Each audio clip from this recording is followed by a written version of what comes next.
ketok pintu. Gue pengen tahu sebetulnya, anak gue, ponakan gue, Bitcoin, yang gue tau mah Bit dulu ah, gitu loh, gue nggak tahu. Jangan dulu ya. Jangan dulu gitu. Bitcoin, lo tau nggak Bitcoin apa? Secara umum sih karena udah ada berita di mana-mana gitu ya. Bitcoin itu semacam, menurut gue sih kayak trading ya, kayak trading jual beli forex gitu. Tapi kayaknya sih berbeda ya sistemnya tuh ya. Kayaknya gini deh, kalau nggak pada ngerti tentang Bitcoin, gue lagi nunggu orang yang ngerti benar tentang Bitcoin. Serius? Serius? Asli. Mana bohong? Mana bohong, urusannya panjang sama gue. Kalau lu datengin orang yang sama kayak gue, percuma. Ngapain? Ya main saham aja deh. Kalau orangnya nggak pas, kita main saham aja. Siap. Kita bicara Bitcoin sama orang yang tepat. Oke. Nah, temen lo? Temen gua. Datang dari Jakarta. Cewek lagi. Dari Jakarta. Dari Jakarta. Lu kurang ajar. Mestinya kalau cewek kita yang datang di sana, bukan cewek suruh sini. Lu kadang-kadang keterlaluan gini. Kebenaran lagi ke Bandung. Oh, lagi kebenaran lagi Bandung. Urusan kuda. Urusan kuda bukan urusan kerjaan. Bukan. Itu tadi siapa Atlet tuh? kuda juga. Tetap. Ki. Siapa Ki? Hai. Ini dia. Wah, yang ini. Tunggu-tunggu. Oke, Iya. gabung teh manga-manga teh. Aduh. Nah, Aduh, apa kabarnya? Barusan diceritain bahwa Oke. kita lagi nungguin orang yang ngerti tentang Bitcoin. Gitu. Oke. Ya, kita lagi bahas-bahas. Saya ngelihat ponakan, lihat anak saya sih sebenarnya nggak main, ponakan lah, yang udah boleh katakan udah lulus kuliah. Main Bitcoin, gue bilang Bitcoin apaan? Nggak ngerti gue. Dia sama ceritain, gini. Maklum orang tua. Oke, gue bilang nanti Om mau tanya sama temen. Nah, tadi kita ngebahas. Gitu. Ternyata nggak tahu juga. Standar manusia. Oh, gua tahu Bitcoin itu kayak forex kayaknya. Tapi nggak juga kan gitu. Tapi gua sorry juga gua cabut. Nah, ini dia nih. Ya. Nah, gua mau cabut. Ini yang namanya lempar batu sembunyi tangan. Bukan apa-apa. Kan negara harus masing-masing diurus. Oke. Kita mengurus di sini, saya juga mengurus yang lain. Benar nggak? Siap. Ya, siap lah. Nanti saya mau minta nomor teleponnya buat ngobrol. Boleh aja. Nah, ini blockchain. Ini blockchain nih. Ini yang disebut blockchain. Udah ngeblok. Ini udah namanya menutup kesempatan. Lu nggak boleh gitu, Ki. Kan gua juga boleh nanya. Iya. Mungkin melalui lu. Mendingan gua mintanya sama Cahaya. Ada temen gua. Gua usah minta sama lu. Oke, thank you. Pamit ya. Thank you ya. Bye. Oke, selamat ketemu lagi di acara Ketok Pintu. Hari ini kita akan bicara banyak tentang hal-hal baru untuk semua. Dan rasanya nggak salah gitu ya, bicara dengan seseorang yang mengerti betul karena dia bermain dari awal. Oke, Mutiara nih. Selamat datang. Terima kasih loh ya udah Sama-sama. Apa kabar nih di Baik. saat pandemi ini Alhamdulillah. aktif masih? Masih, alhamdulillah. Oke. Jadi makin sibuk malah. Masih sibuk, main sibuk ke Zoom. Iya, sibuk Zoom, offline juga gitu Oke. ya. Jadi Nah. bolak-balik ya, gitu deh. Ya. Ini kita ini barusan banyak ngobrol tentang banyak yang nawarin ya masalah investasi. Nah, kebetulan Kang Dadang juga tertarik, tapi nggak ngerti gitu ya. Karena dia biasa bermain di saham, dia konservatif ya, dan konvensional permainan yang klasik lah. Yang klasik, Nah, ya. sekarang muncul yang namanya Bitcoin. Gitu ya, Kang ya. Nah, jadi langsung aja nih ya kita ngobrol nih. Enggak boleh. Mbak Mut, aku panggilin Mbak apa sih? Teteh. Teteh, teteh boleh, Teteh Mbak boleh. Whatever lah ya, Sister tapi yang juga jelas boleh, sister. Iya. Anything. Asal jangan bro ya. Asal jangan bro ya, kenal lain gender. Iya, gender. Oke, jadi gini ya, intinya perkembangan dunia bisnis kalau aku lihatnya dari segi bisnis ada kesempatan, ada waktu, ada kesempatan, ada juga aset ya. Dimana kayaknya saya udah nggak bisa ngikutin lagi. Tiba-tiba baru aja kita main di forex, baru tiba-tiba muncul hantu baru nih ya, Bitcoin gitu. wah, apa itu sih Bitcoin sebenarnya? Oke, menarik. Ini memang harus di-set nih untuk ngejawab pertanyaan ini. Kita mau set yang simple, jadi kita bicara in a nutshell gitu, yang paling basic dulu, atau sampai yang paling kompleks dari technical side. Tapi karena waktunya nggak banyak, kita coba bahas dari yang paling simple dulu. Oke. Nah, kalau kita ngomong Bitcoin ya, kita nggak bisa lupain teknologi yang nge-support Bitcoin itu. Namanya blockchain. Nah, blockchain ini apa? Ya ada ulah dari seseorang yang kita nggak tahu siapa, tapi namanya suka disebut, namanya Satoshi Nakamoto. Jepang ya? Jepang punya ya? Namanya Jepang. Tapi kita nggak pernah lihat orangnya itu kayak gimana. Who's behind the gun? Who's behind all this game gitu ya. Nggak pernah tahu gitu. Dia mengeluarkan sebuah dokumen namanya Genesis gitu, yang dia menceritakan sebuah konsep distribusi informasi gitu ya. And then dia sistemnya itu bukan terpusat tapi decentralized. Nah, apa sih sebenarnya yang menjadi menarik dari dokumen Genesisnya dia itu? Nah, muncullah dokumen tersebut bicara mengenai Bitcoin. Bitcoin dia mengeluarkan sebuah informasi gitu ya, sebuah sistem di mana setiap transaksinya dipastikan itu tidak akan terjadi pemalsuan atau double spending. Kenapa? Gitu. Ada sistem blockchain-nya nih, ada sistem yang mengatur. Jadi gimana nih cerita si sistem itu bisa mengatur? Jadi sebenarnya kalau kita bikin contoh gitu ya, saya mau mentransaksikan sebuah barang gitu ya, sebuah barang ke Pak Kiki gitu kan. Terus itu gimana caranya nih supaya transaksi barang tersebut dipastikan itu tidak ada yang memalsukan. Saya perlu ada orang lain, orang ketiga. Jadi orang ketiga ini bisa melihat dan memastikan, oke, you are legit gitu untuk dalam bisa. hal ini orang ketiga ini yang baik dong ya. Orang ketiga baik. Bukan orang ketiga yang ya, lain. Betul. Yang lebih gampangnya lagi sebenarnya, ini saya nggak tahu nih apakah saya manggilnya siapa, teman-teman sekalian. Teman-teman ya. Itu pernah ingat yang namanya torrent? Tahu nggak dulu torrent? Bukan teman air. Kalau dulu tuh torrent yang tempat downloadin film. torrent. Betul. Jadi zaman dulu tuh biasanya kalau kita mau downloadin film, kita suka ngeakses satu situs namanya torrent. Gitu. Nah, itu biasanya semakin banyak orang di dalam yang megang file itu, maka transaksinya semakin cepat. Karena yang megang datanya bukan cuma satu orang, banyak orang. Jadi saat ada satu orang mau mengakses, dia nggak perlu ngambil dari data satu orang aja, tapi semuanya dia bisa ngambil datanya dan memastikan bahwa ini tidak palsu.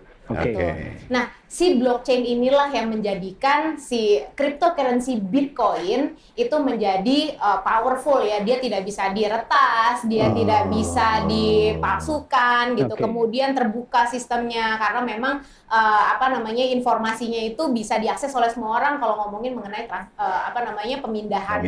Betul gitu. Kalau kita bicara dari Bitcoin itu ya, banyak orang yang masih bertanya-tanya, sebenarnya apa sih yang bikin harganya mahal? Jadi saya mau cerita sedikit nih.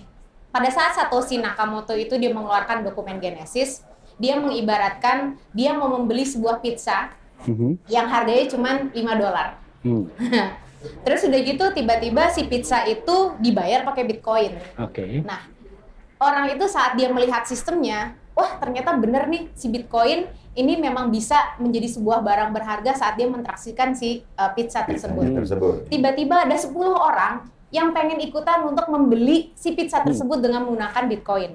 Nah, tiba-tiba karena ada banyak orang yang demand-nya meninggi, ya tiba-tiba harga $5 ini meningkat. Gitu. Jadi $10.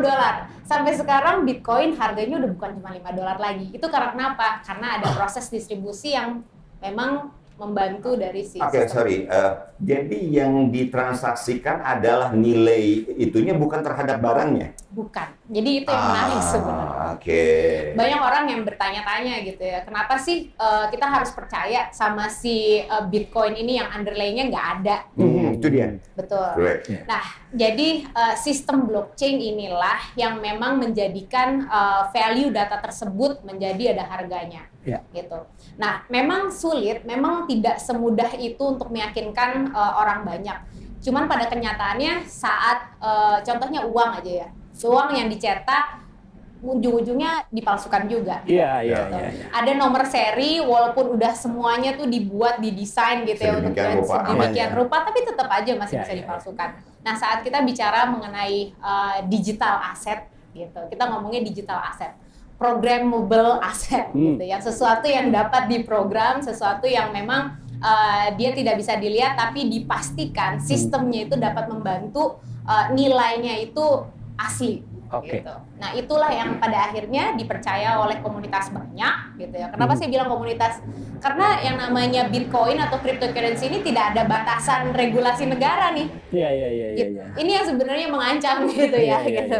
Nah, karena tidak ada batasan regulasi negara, sistem pencetakannya tidak ada. Kalau di Indonesia kan ada peruri ya yang ngurusin pencetakan uang. Kalau di Bitcoin tuh nggak ada.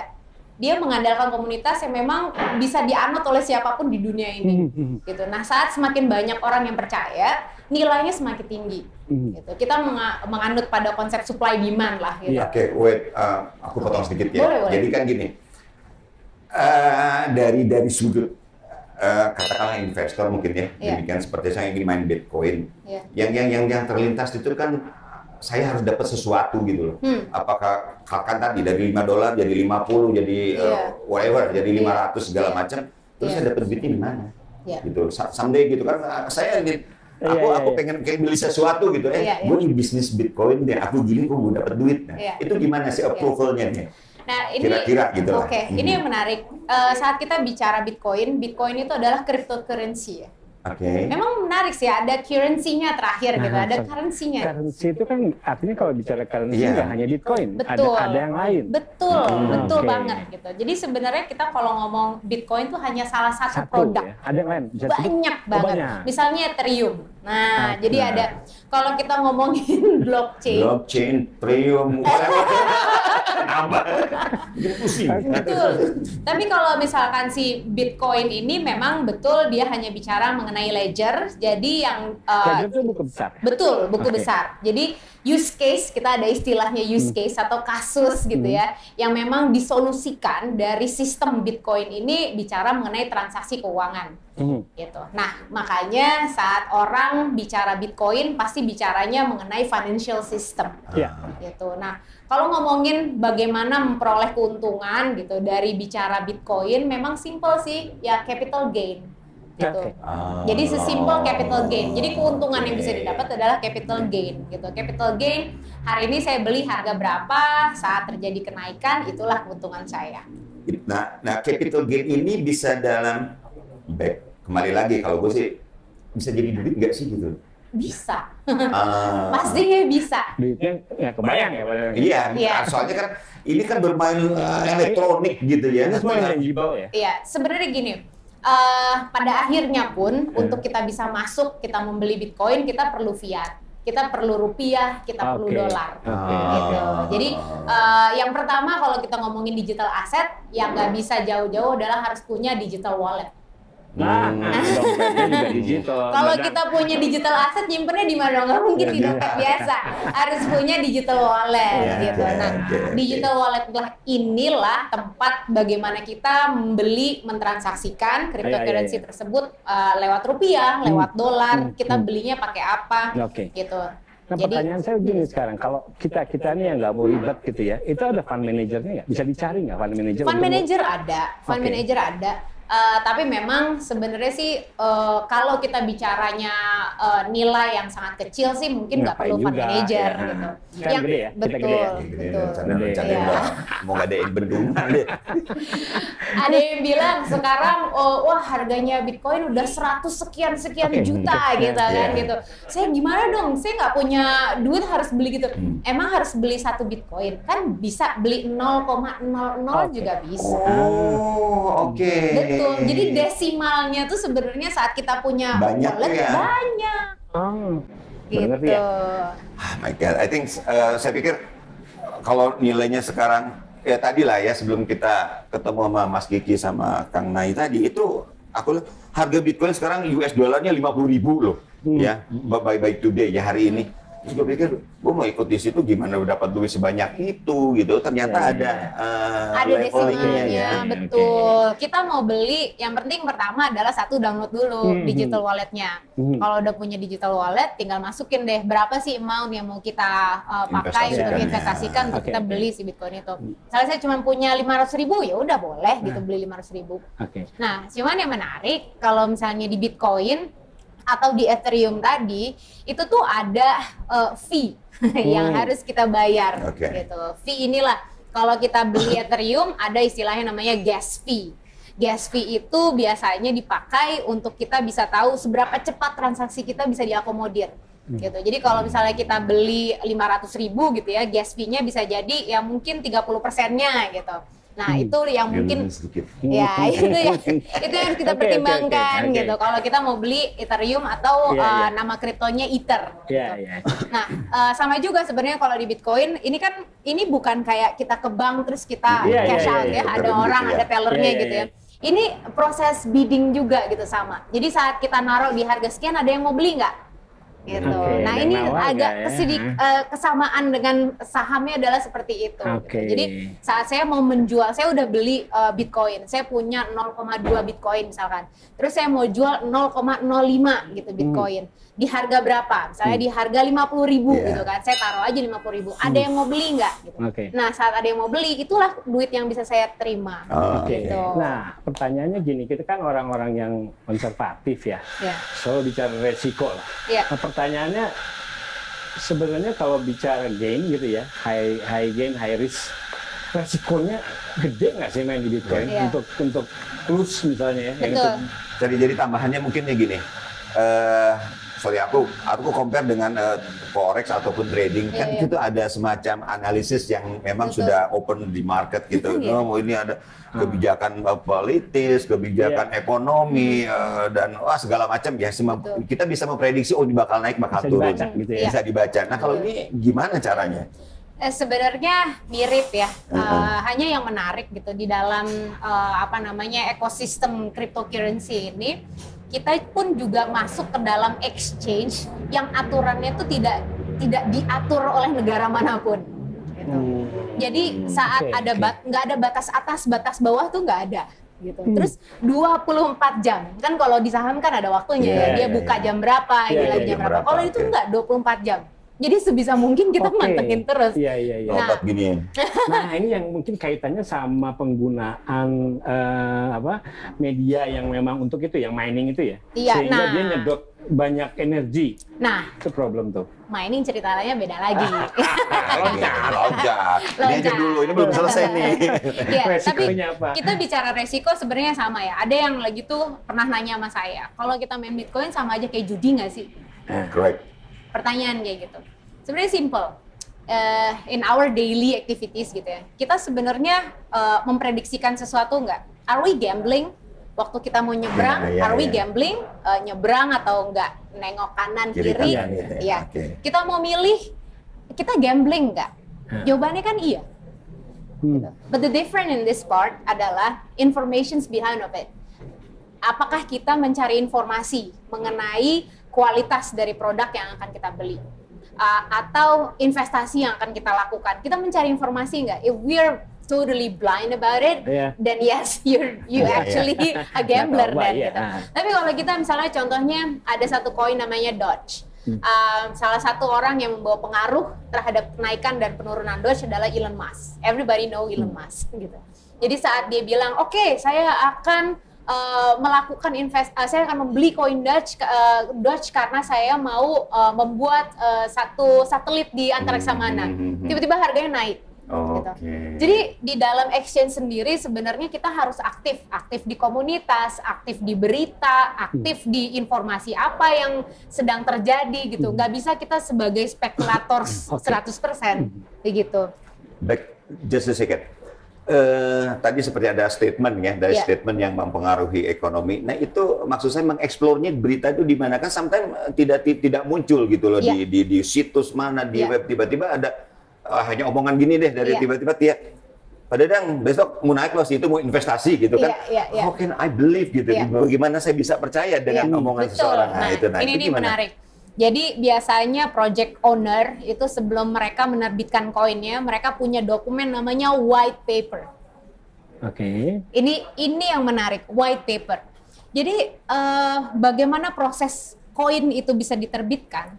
Bedanya ya, kalau orang mau melakukan IPO, biasanya kan asetnya itu sudah ada dulu. Bedanya kalau di kripto, mereka itu adalah melakukan perencanaan. Gitu.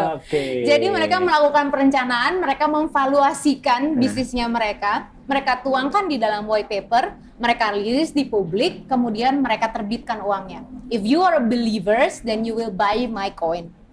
So this mean yang dijual di sini adalah planning ya? Betul, exactly. So you have to sell something that you're planning, mau bikin ini, itu ada nilainya gitu kan. Jadi nggak perlu ke bank dong kalau gitu. Itu dia, itu ya. Tapi sekarang dulu orang cuma taunya hanya Bitcoin aja, tapi sebenarnya kripto sendiri jenisnya ada banyak. Ada yang namanya crypto utility, ada yang namanya crypto security, ada yang namanya stable coin. Nah, kalau yang sekarang dibeli gitu ya, Bitcoin, it's basically a crypto utility. Gitu. Tapi kalau misalnya kita ngomongnya adalah stable coin, gitu ya, itu adalah kripto yang nilainya itu nempel sama currency. Jadi nempel sama dolar, nempel sama rupiah, gitu. Jadi di ekosistem cryptocurrency ada namanya USDT atau USDC. Gini.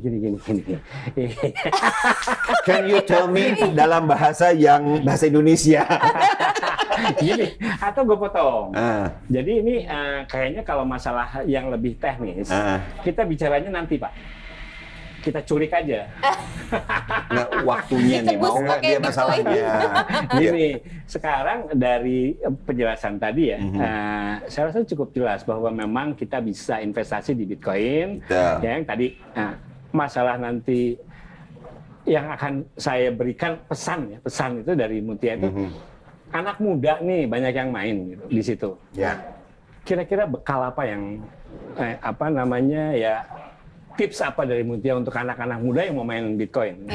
Nambahin sebentar ya, biar sekaligus jawabnya. Jadi memang gini ya, kan ada kecenderungan sekarang ini.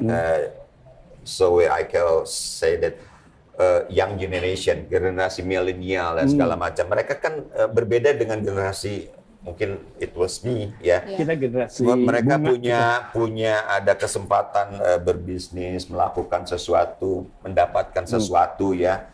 Even dari early jadi YouTuber gitu kan, itu dia bisa dapat. Nah, terus mereka punya perencanaan. Yaitu kiat-kiat apa sih supaya, karena ada terdengar agak serem juga gitu. Mungkin lu bisa kehilangan duit 100% loh dengan bisnis itu gitu kan. Betul.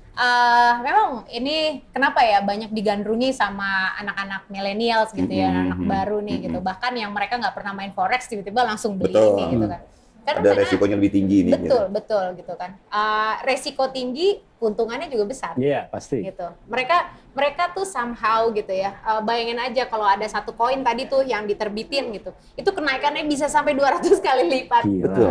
Itu luar biasa kan ya gitu. So, generasi milenial nih diam-diam aja ya. Mereka tuh senang yang instan. Itu sebenarnya salah satu bentuk hubungan gitu ya. Kenapa kok ini banyak digandrungin, mereka senang yang instan. Tapi satu, mereka harus kritis. Gitu. Itu kuncinya. Satu, harus kritis. Jadi harus banyak riset. Gitu. Harus banyak riset. Nggak bisa orang cuman melihat dari possibility kenaikannya. Mungkin kalau di forex bisa bilang, oke, saya pakai konsep triangle or whatever gitu kan, ada botnya gitu. Betul. Jadi sebenarnya instan tuh nggak salah ya. Instan nggak salah, asal Misalnya ini. Iya, ada riset kalau instan tapi ngasal ya namanya gambler. Jadi jangan jadi gambler karena kita harus bisa riset. Nah, proses belajarnya gimana? Itu praktek atau Jalan memang ada course untuk itu? Ini dari pengalaman saya ya. Pengalaman saya waktu saya ada di perusahaan sebelumnya pun gitu ya. Mereka semuanya nanya, Mood gimana sih caranya untuk paham mengenai kripto, paham mengenai blockchain gitu. Saya kasih reference, mereka makin brain freeze, kayak gue makin gak ngerti bacanya gimana. Benar, setuju. Saya setuju. Caranya adalah praktek, simple, untuk mengetahui bagaimana digital asset ini bergerak, bagaimana menyimpan digital asset, bagaimana memilih digital asset, dan karakteristik dari digital asset. Kalau kita praktek, kita jadi tahu. Oke, jadi kuncinya praktek ya? Praktek, harus praktek. Gitu. Jadi bahkan untuk memahami blockchain itu seperti apa, sebenarnya kita start dari cryptocurrency itu sendiri. Gitu. Kita nggak perlu harus jadi gambler untuk kita bisa mengetahui teknologinya ya. Kita hanya perlu kayak oke, kita beli dengan harga yang murah, tapi kita tahu gimana sih market men-treat dari request ini dan sebagainya. Kalau tadi bicara masalah praktek, satu lagi mungkin konsisten di situ terus, atau enggak? Belum bisa ditinggal nggak? Ditinggal artinya apa nih? Ya, sambilan. Iya. Sambilan. Banyak yang tricky sih sebenarnya kalau kita bicara mengenai cryptocurrency atau kayak Bitcoin dan semuanya. Salah satunya adalah address atau alamat. Jadi kadang-kadang kita suka teledor ya, kita lupa passwordnya gitu. Benar itu. Itu karena sekalinya lupa, ya udah akhirnya asetnya menghilang. Waduh. Itu yang nggak boleh. Betul. Kita password untuk ATM aja kadang-kadang diblok, Pak ya. Karena itu untuk menghindari sesuatu itu sih. Iya. Oh, itu bahaya juga dong ya. Betul. Jadi memang salah satu upayanya adalah harus memilih wallet atau tadi dompet gitu ya. Dompet yang paling user friendly deh. Gitu, yang paling mudah dioperasikan gitu. Tapi juga kita juga harus tahu gitu ya, kalau bisa terkait dengan password dan semuanya kita harus punya, harus simpan. Itu nggak boleh kembali berarti berbicara pendukung ya, dalam hal ini wallet elektroniknya ini. Betul. Itu memang saklek ya, kalau lu lupa ya udah say goodbye deh gitu kan. Ya, jadi nggak ada recovery kalau kita kehilangan password kan, ada lupa password gitu kan. Itu nggak ada. Sebenarnya begini, si wallet sendiri itu biasanya dia mengakses dua jenis exchange. Ada wallet tempat menyimpan, jadi tempat menyimpan digital asset ini biasanya dipakai untuk mentransaksikan pada exchange. I see. Ada exchange yang centralized, ada exchange yang decentralized. Kalau centralized artinya diatur oleh perusahaan. Nah, untuk exchange yang diatur oleh perusahaan, saat ada data atau informasi yang hilang masih bisa kita minta recover data. Itu ada optionnya. Ya? Ada optionnya, gitu. Tapi kalau yang decentralized, jadi benar-benar semua fully diatur oleh blockchain, itu sekalinya hilang ya udah hilang, gitu. Tapi apa kelemahannya yang centralized? Biasanya mereka ngambil fee-nya lebih besar. Ya wajar lah ya. Karena lalu yang kedua adalah kalau ada apa-apa dengan si perusahaan ini, gitu. Kita juga ikut gong. Iya, betul sekali. Nah, pertanyaan selanjutnya adalah, ada regulasinya nggak sih? Bicara mengenai regulasi ini yang menarik. Jadi saat ini yang mengatur bicara mengenai digital asset adalah Bapepti. Bukan OJK? Bukan. Oke. Bapepti, betul. Mereka mengkategorikannya ini sebenarnya aset berjangka ya. Gitu. Jadi dikategorikannya masih belum menjadi sebuah alat transaksi gitu ya. Bahkan tidak boleh saat orang memiliki kripto kemudian difungsikan sebagai alat transaksi, itu yang dilarang. Gitu. Di kita ya? Iya, di Indonesia. Transaksi dalam artian transaksi dengan bisnis tertentu, tapi untuk penggunaan sendiri boleh dong? Boleh, boleh. Tahu nggak, Lionel Messi dibayar pakai kripto sebagian? Ya, aku baca berita seperti itu sih. Sudah digunakan kalau di luar kan? Betul. Jadi tetangga negara-negara tetangga kita sudah terbiasa melakukan itu. Tapi iya, tapi kalau di negara Indonesia itu masih belum boleh gitu ya. Sama aja kayak kita nggak boleh beli kopi pakai dolar kan, gitu. Jadi sama aja gitu. Siap. Jadi sekarang mereka mengkategorikan yang namanya kripto ini adalah sebuah aset, gitu, aset berjangka. Nah, sekarang saya mau belok ya, karena waktu juga nih. Karena kalau cerita blockchain, kemudian cerita nih Mutia ini urusan blockchain jadi leader di Telkom, kalau nggak salah gitu ya. Iya. Lalu lari juga nih ke urusan emisi karbon yang kaitannya juga dengan blockchain. Mau cerita nggak? Iya. Ketok pintu.